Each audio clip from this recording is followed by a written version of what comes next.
Have you ever stood up and felt your legs like two rickety pillars, powerless before the simplest steps of life?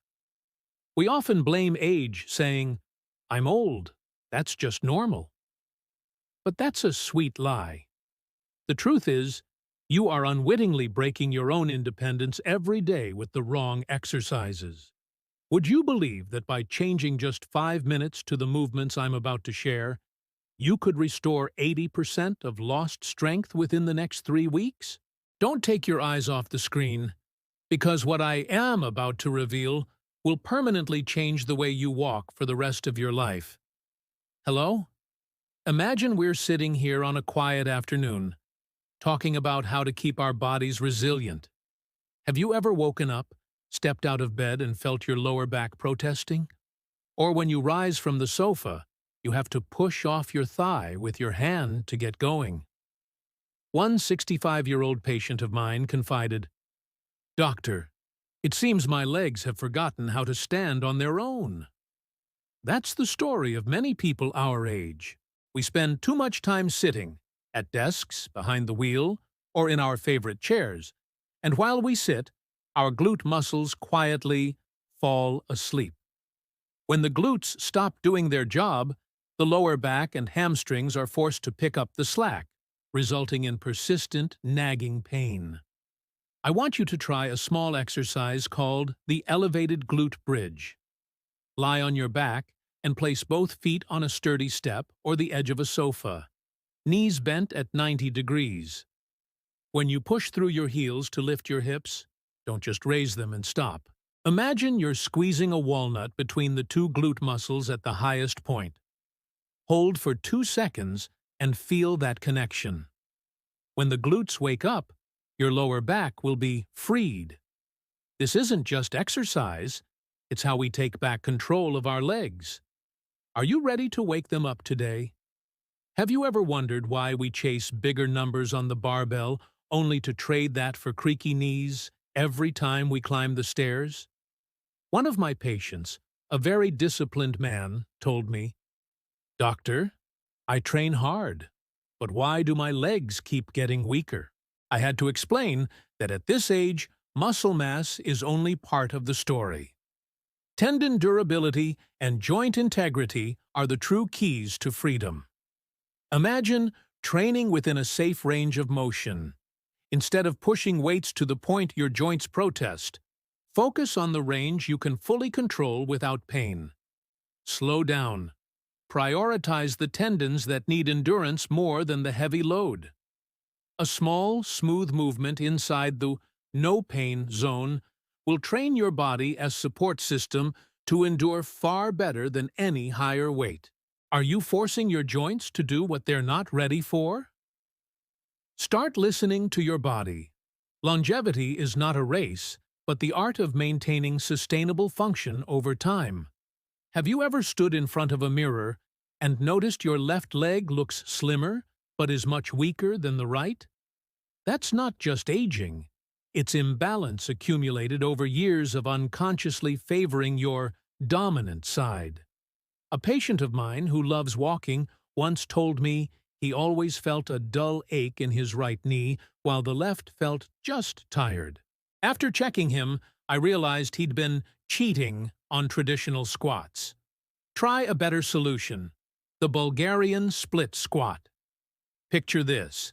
Place one foot on a rear step and use the other as the support leg.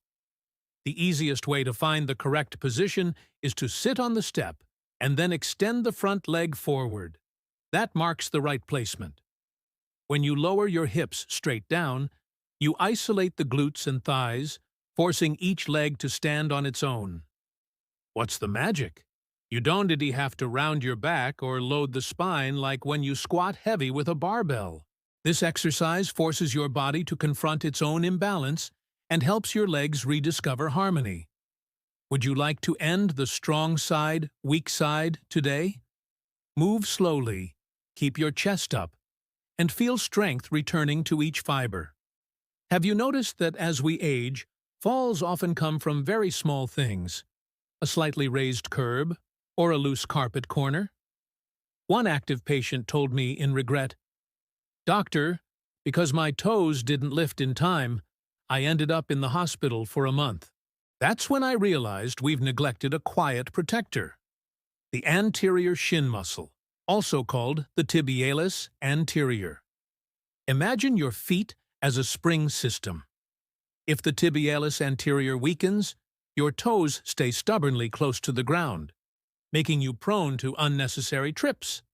To fix this, try the toe raise exercise.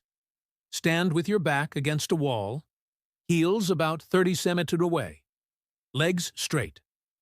Use the front shin muscle to pull your toes up as high as possible. Hold for 1 second at the top, then lower slowly over 3 seconds. The burning feeling across the front of your shin is the signal that stability is being built. This is not just training, it's creating armor for your independence. Are you ready to upgrade the safety of every step? Have you ever finished a set and felt your heart pounding and breath racing, then rushed into the next set thinking, faster is better?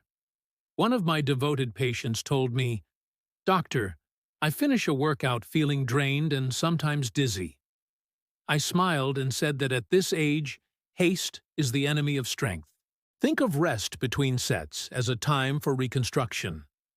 Take 60 to 90 seconds to recover. Don't scroll your phone. Try deep breathing instead. Inhale slowly through the nose. Let the belly rise.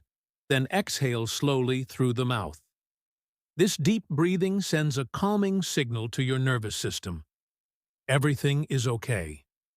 It helps your heart rate settle, stabilizes blood pressure, and lets your neuromuscular system recover so the next set is truly effective. Have you considered that breathing might be your most important exercise? Cherish those rest moments. They're how we build durable endurance over time. Have you ever carried a heavy grocery bag or lifted a suitcase and noticed your hands trembling or your wrists aching? Many people overlook hand strength, but here is a scientific truth. Grip strength is one of the best predictors of longevity and independence in later life. One patient told me, "Doctor, I'm most afraid of the day I can't carry my own things." Think of the farmer's carry as a walk of steadiness. Hold 2 weights that match your capacity: dumbbells, water jugs, or even 2 shopping bags. Stand tall, pull the shoulders back, brace the core lightly, and begin walking. Don't rush. Take slow, deliberate steps, focusing on a straight spine and balanced shoulders. Each step is an investment in future freedom. By gripping firmly, you train not only your hands, but the entire core and your body's resilience. Are you ready to carry your independence from today? Have you ever finished a workout and felt your body speak up, then wondered whether that's progress or a warning of injury? A patient once asked me in anxiety, "Doctor, I don't know whether to stop or push on when I feel a sharp twinge." This concern is common at our age. In your 50s or 60s, the body won't silently endure like it did in youth, and learning to listen to it becomes an art of survival. Think of your body as an instrument. Muscle soreness is a dull ache, tightness, or a pleasant burn after exercise, signs that fibers are renewing and getting stronger. Joint pain is different. A sharp, stabbing, or deep aching sensation around a joint. If that pain lasts more than 48 hours or keeps you awake, it's time to stop. The wisdom of a seasoned exerciser is not to endure pain, but to distinguish growth from the red line of injury. Have you learned to negotiate with your body?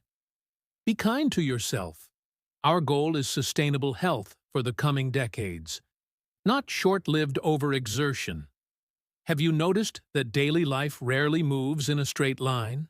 We get out of a car, avoid a puddle, or twist to reach something. These are lateral movements. A 62-year-old patient told me he feared sidestepping situations because his hip felt off balance. That's a sign we're losing mobility in stabilizing muscles we often neglect. Think of the lateral step-up as preparation for freedom in every stride. Stand beside a sturdy step. Place one foot on it. Then use that foot to lift your whole body up while keeping your hips level and steady.